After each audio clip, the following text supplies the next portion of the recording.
Ladies and gentlemen, boys and girls, welcome to the channel. It's your boy, World of Wrestling, here today to discuss about AEW Dynamite May 17, 2023 review.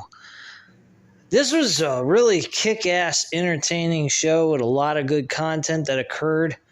I enjoyed this show very much. Not a lot to complain about.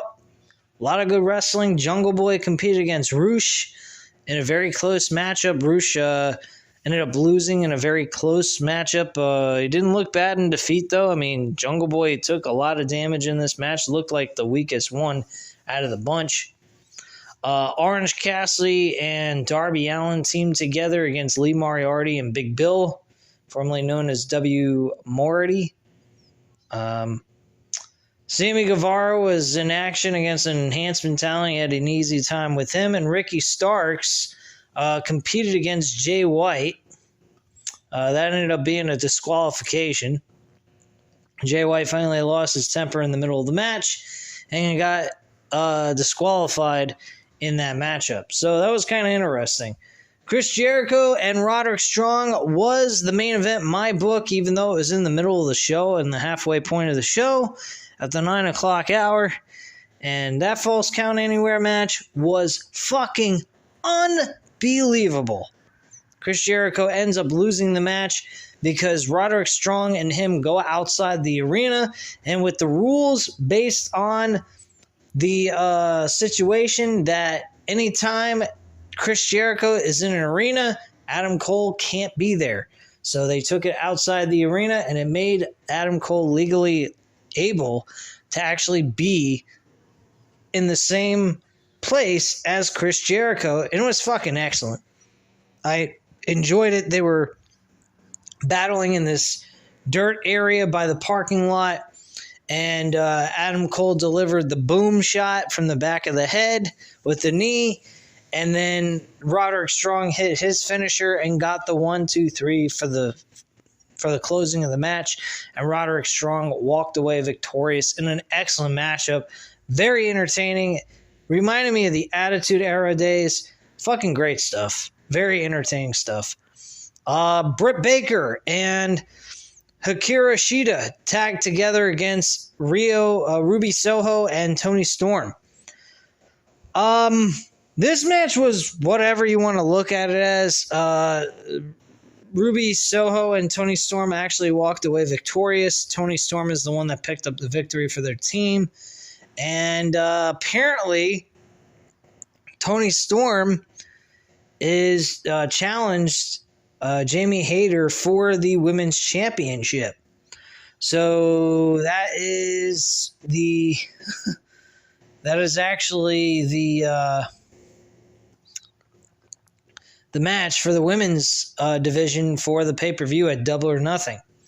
There was a match later on announced for Anarchy Rules, or Anarchy in the Arena, with the Elite, with Hangman Page, Young Bucks, and Kenny Omega against Wheeler Yuta, Bryan Danielson, Jon Moxley, and Claudio. This should be a fucking entertaining classic of a war between these two factions. I'm looking forward to seeing that this next weekend. I'm definitely getting a pay-per-view, most definitely, and going to review it with you guys. I will do it in audio format more than likely, but damn, is that match going to be a fun deal. My only issue with the last segment of the show is Don Callis didn't really get a chance to explain himself to why he turned on Kenny Omega. Now, we should get some more explanation later on in the future, so that should be fine. And I look forward to hearing about that. But they're kind of leaving that as the back burner right now. Also, Collision was announced for last night, for June 17th, the debut of Collision. Collision will not have CM Punk. Apparently, from what I've heard recently, is that CM Punk is having issues with AEW. Being Ace Steel is not being hired back by AEW for his actions backstage during the All Out show from last year. Apparently, CM Punk is concerned about that. He wants Ace Steel to have his job back, and Tony Khan apparently doesn't want to give him that job back based on his actions because he went ahead and bit somebody backstage. Now, why the fuck he would do that, I have no idea. That just seems irrational and complete insane. But whatever. But this show was fucking great. I really enjoyed this show. It was a lot of fun. And we started the show off with a TNT champion, Wardlow. Wardlow calls out Christian Cage, who comes out with Luchasaurus. Cage and Wardlow talk some trash as the veteran says he's the next champion. Wardlow grabs Cage and Luchasaurus takes the fight to him, and Wardlow brawls with both of them. Cage hits Wardlow below the belt, and the beatdown continues. Luchasaurus gives Cage a ladder, and Christian hits Wardlow with it.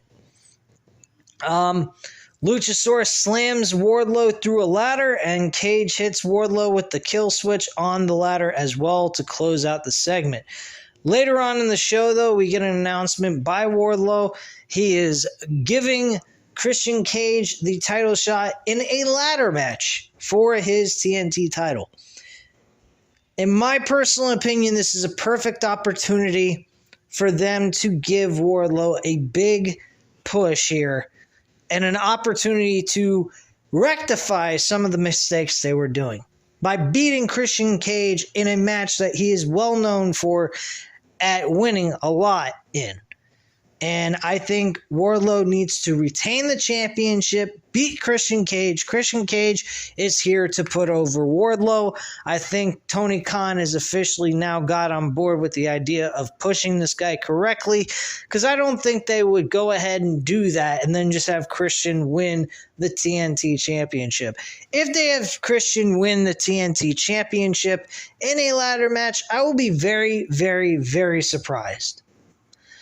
I think that is totally fucked up if they do that. They've had Wardlow lose that title too many fucking times. He's a 3-time TNT champion in a very short period of time. You should not be doing that. That should have been, if you're going to win the title 3 times, at least have it at least 6 months to a year within those periods. Not have it within a few months and have 3 reigns. That's just fucking insanity. I understand the TNT title is a workhorse title like the International Championship, but still, give it time to breathe. Let the person carrying the title have some defense under their belt, and actually win some matches against notable opponents to get prestige for the title, as well as make the performer who is holding the title get some, notoriety under their name so that they are being used properly by the eyes of the fans. Just saying. We had Orange Cassidy and Darby Allin team against Big Bill and Lee Moriarty. Orange Cassidy gets the victory here.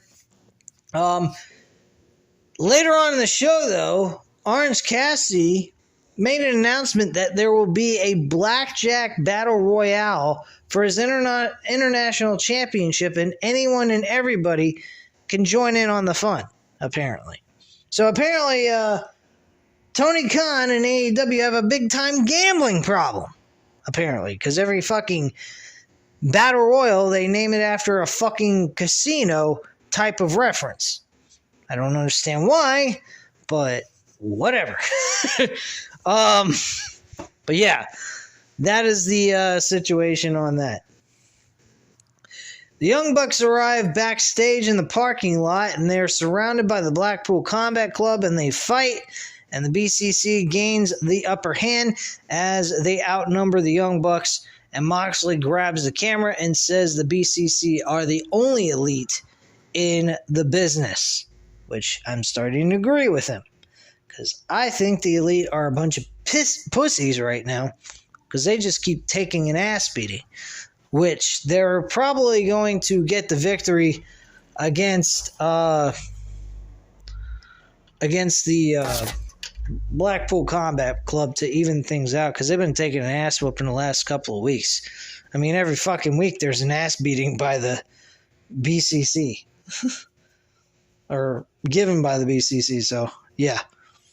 Anyway, backstage, the international champion Orange Cassidy's asked about Kyle Fletcher, who has made it clear that he wants a title shot. Cassidy says that anyone who wants to challenge him for the title at AEW Double or Nothing should see Tony Khan, as he'll face them all in a battle royal.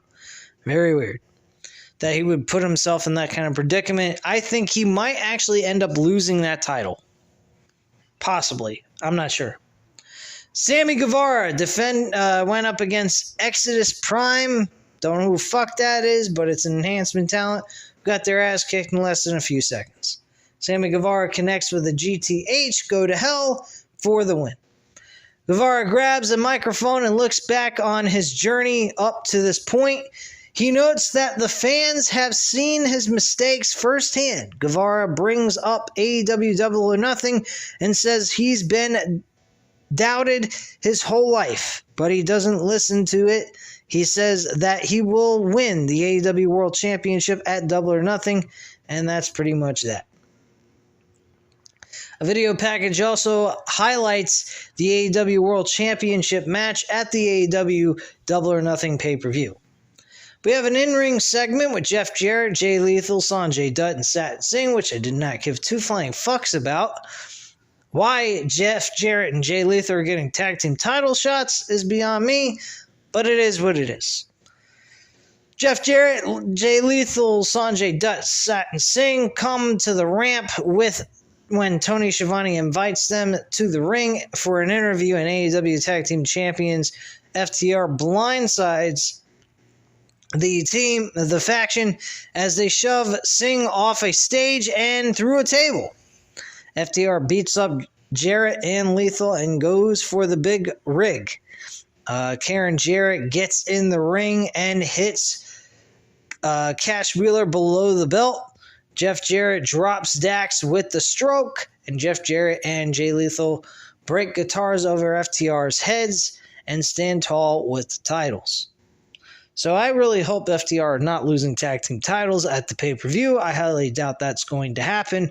And again, this is the second time Jeff Jarrett and Jay Lethal are getting tag team title opportunities, and they're not even a fucking tag team. They just were thrown together for the sake of throwing them together. So whatever. Anyway, Darby Allin discusses the world title match at Double or Nothing in an interview, and Sammy Guevara interrupts and says he won't lay down for MJF. Instead, he's going to make it hard for everyone. Guevara says one of them needs to take the title from MJF. Allin says, let the best man win. So they're all in agreement. They want MJF to lose the world championship, and whoever wins is fine with them. But in all honesty, they want to be that person to win the title. Fair enough, and very good reason. All makes logical sense. Sammy Guevara beforehand, though, playing into the I'll lay down for MJF so he can get a world title match didn't really make a lot of sense to me. So I don't understand why they're fucking going in that direction, unless Sammy Guevara was just playing MJF for a sucker. Which I was hoping that would have been the direction if they would have went with a one-on-one match with Sammy Guevara and MJF. But apparently they weren't, and thankfully they put the Fatal 4-Way match into place instead of a singles match because, I don't know. Fucking shit didn't really make sense going in with Sammy Guevara wanting to lay down for MJF for a world title opportunity, which would have been his first opportunity to begin with. The Outcasts of Ruby Soho and Tony Storm, with Saraya as their manager, went up against Brett Baker and Hikaru Shida. Pretty simplistic, straightforward. I told you, Soho pins Baker with the Storm Zero and gets the victory, and Ruby Soho and Tony Storm walk away victorious. Match was alright, I guess. I mean, I didn't really have a lot of complaints, but I don't particularly care for it all that much. Anyway, backstage, Orange Cassidy is told that 20 people talked to Tony Khan. He said he'd fight them all in a blackjack battle royale for the AEW International Championship at Double or Nothing. Backstage, AEW CEO Tony Khan comments on the announcement that AEW Collision will premiere on TNT Saturday, June 17th. He comments on AEW Collision and notes that the company will go on tour with it. Khan says the location for the premiere Collision will be announced next week. They didn't mention anything about CM Punk or any of this featured superstars that will be on the show at that point in time. So, that's that.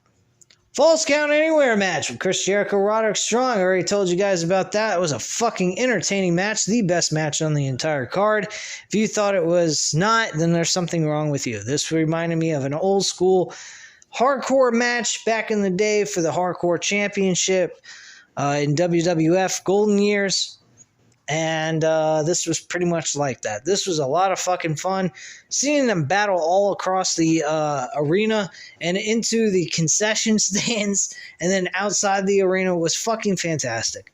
Different scenery, different look, just different stuff. Stuff we haven't seen in a very long time. Seeing the fans get to actually be there during the fight and have security guards back them up so they don't get hurt or anything, and there's no accidents done to the fans that are there to watch the event.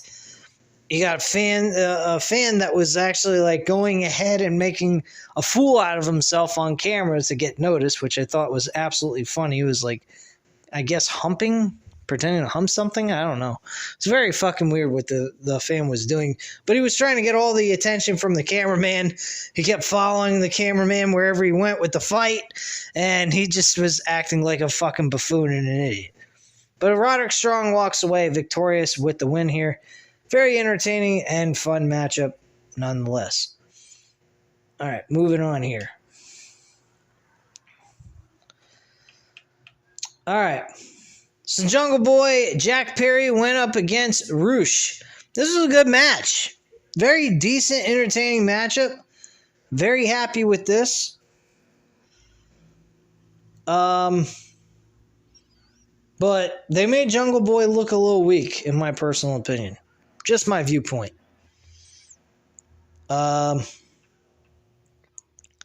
So after the match, though, Roosh and Princeton Vance attack Perry after the bell. Darby Allin tries to make the save, but Vance overpowers him, and Roosh and Vance continue the assault. But Guevara comes down and attacks Roosh as well. He takes the fight to Vance and Allin, drops Jose with a Scorpion Death Drop, and that's pretty much it. And they all ran away. AEW World Champion MJF is actually backstage. He is asked about the title match, and he slaps Rena Paquette's microphone away from her. So he didn't do much of anything but act like a total dick, like he normally does. MJF walks away without saying a fucking word. Okay, good deal. Interview backstage with Tony Storm challenges AEW Women's Champion Jamie Hayter to a match at a Double or Nothing, as I already mentioned earlier. Jay White and Ricky Starks had a fairly decent matchup. Unfortunately, it ended by disqualification with Jay White getting a victory, with Ricky Starks hitting Juice and Jay White with a chair. And then following that, we had an in-ring segment with Don Callis. This was the last segment of the show. Callis is asked to explain why he turned on Kenny Omega. Callis says he is the only victim in the situation. He says that without him, there is no Kenny Omega. Omega comes out and brawls with security guards. Don Callis also pointed out, without him, there's no match for an IWGP World Championship and him winning it at some point in his career. There's no Chris Jericho and him going at it one-on-one in the Tokyo Dome at Wrestle Kingdom in 2018. There's none of that stuff. It's just nothing. He's basically saying he's nothing without him. So that's basically all that was really said. Okay. Can we elaborate a little bit more as to why you would go to the level of turning on him that horrendous? And feeling as if he was treating you like you're a piece of garbage, that he didn't value you? Because from what I saw, I didn't see anything like that. Saw him caring a lot about Don Callis. Kenny Omega comes out, brawls with the security guards. The Blackpool Combat Club attacks Omega from behind. Jon Moxley says, "The war is already over." He tells Omega to stay down. Moxley says, "Blackpool Combat Club is the elite." The Young Bucks come out to give Omega some backup, but they're still outnumbered. So Hangman Page comes out, makes his first appearance since April 5th episode of AEW Dynamite, and joined them. And they brawled with the Blackpool Combat Club. And Page then challenged the Blackpool Combat Club to face the Elite in an Anarchy in the Arena match at Double or Nothing. And that's how the show went off the air, with the Elite standing tall. I absolutely fucking love this. I think this is a great matchup. I think this could be your possible main event of the show. I think I would possibly do that. I mean, then again, we're also looking at 4 of the youngest superstars in the business right now competing for a world championship, so it's kind of a toss-up between those things, in my opinion. If anything, I would put the Anarchy Rules match, the Anarchy in the Arena match, in the middle of the show, and then put some shitty match that nobody gives a flying fuck about afterwards. That's probably what I would do. But yeah, this was a very, very entertaining show. I loved it. I thought it was good. And I really have no beef with what they did here. They're doing a little bit of a better job than what they did for Revolution. Revolution, they just put everything together at the last minute. At least with this, they've put like 3 or 4 really good stories together at once, built up to it, and then established those matches as they got closer to the pay-per-view event. So I appreciate that, and I think they did an excellent job with that. They're adding a little bit more to it. They're doing the Christian Cage Wardlow build-up. I am enjoying that. I think this will be a great opportunity for them to do right by Wardlow and actually rectify some of the mistakes that they made. So him winning this match against Christian Cage is very important. If at this point they have Christian Cage go over on Wardlow at the pay-per-view, then we might as well all give up on Wardlow and see that they have no care in the world for this guy. And why they wouldn't, I have no idea. It's very strange. But everything else done very decently. Ricky Starks and Jay White, I'm a little disappointed how they're doing Jay White here. He was a former IWGP World Champion. He was their top guy in New Japan Wrestling. He really needs to get treated like a main event superstar. He's being treated like a mid-card or under a mid-card type wrestler right now.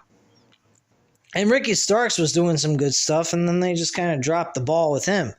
So I'm hoping that they kind of rectify or build something up here, maybe a tag team match with Ricky Starks with someone else of Ricky Starks' choosing against Jay White and Juice Robinson in a tag team match. Maybe a no-holds-barred match, maybe a steel cage match, something of that kind of nature that can make things entertaining. But anyway, guys, that's all I have to say here today. If you enjoyed this video, hit the like button. I greatly appreciate it. And also hit the subscribe button if you're not already subscribed to the channel, and leave a comment down below. I'll definitely get back to you on that. Thank you guys very much for watching, and have a great night, guys. Bye.